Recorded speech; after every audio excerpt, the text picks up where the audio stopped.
Sinilip namin ang ibang mga sisters. Masaya at komportable sila. Mabuti naman. Napakabait ng mga taga-Riles. Ramdam na ramdam namin ang mainit na pagtanggap sa amin. Oo po, Aling Maying. Parang pamilya na po agad yung trato nila sa amin. Pero, sa totoo lang po, nakakamiss din po pala na magkakasama po kami ng mga madre. Kahit po sa hindi kasing laki ng kumbento, basta po nasa iisang bubong po kami. Hindi na sanay itong si ate na nakaiwalay sa mga lolo. Naku, totoo naman na mga lola na kami. At totoo rin na pinangarap nating lahat na magkasama-sama ulit. Baka hanggang pangarap na lang yun.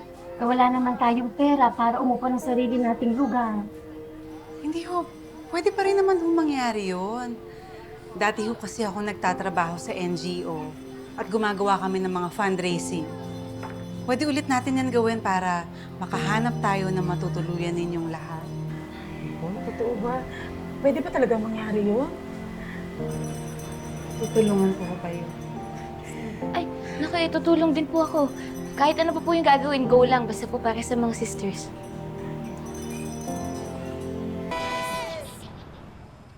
Sige ho.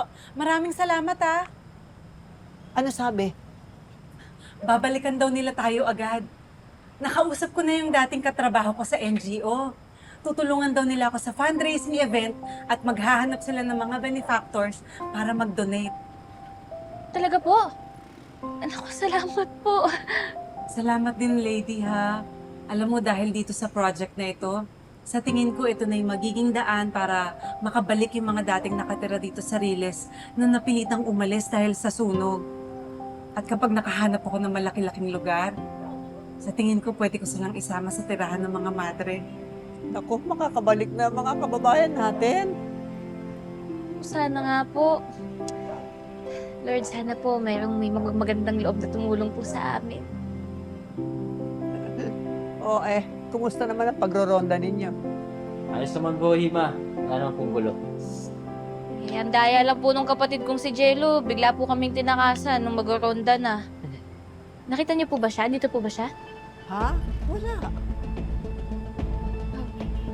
Baka naman dumiretso niyo siya sa amin.